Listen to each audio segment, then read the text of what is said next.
इतिकाफ़ सरकार मदीना सल्लल्लाहु ताला अलैहि वसल्लम जो फरमाने आली शान है। जब मुते एक बेरो दुरूद पाक पढ़ियो अल्लाह तबारक व तआला उन ते 10 रहमतूं नाज़िल फरमाए थो।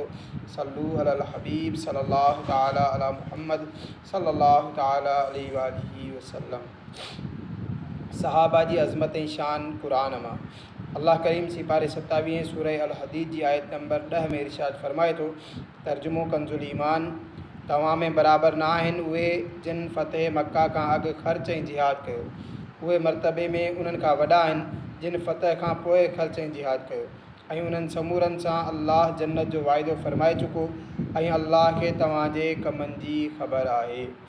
मुफ़स्सिर क़ुरान हज़रत मुफ़्ती अहमद यार ख़ान नईमी रहमतुल्लाह ताला अलैह हिन आयत मुबारका जे हवाले सां फ़रमाइनि था उन यानी सहाबा किराम जे दर्जा जेतोणीकि मुख़्तलिफ़ आहिनि पर उन्हनि सभिनी जो जन्नती हुअणु यकीनी आहे। छो त रब पाक वाइदो फ़रमाए चुको आहे।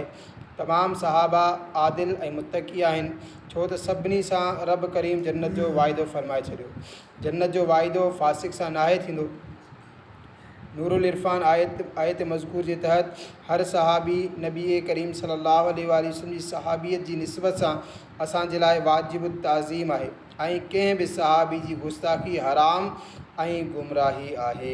सिपारे 11 सूरह तौबा जी आयत नंबर 100 में इरशाद थिए थो। तर्जुमो कंजुल ईमान ऐं समूरनि में अॻु में पहिरियां मुहाजिर ऐं अंसार ऐं जन भलाई सां उन्हनि जी पैरवी कई अल्लाह उन्हनि खां राज़ी थियो ऐं उहे अल्लाह खां राज़ी थिया ऐं उन्हनि जे वास्ते तयारु करे रखिया ई बाग़ जिन जे हेठां नहरूं वहनि थियूं हमेशह हमेशह उन्हनि में रहंदा।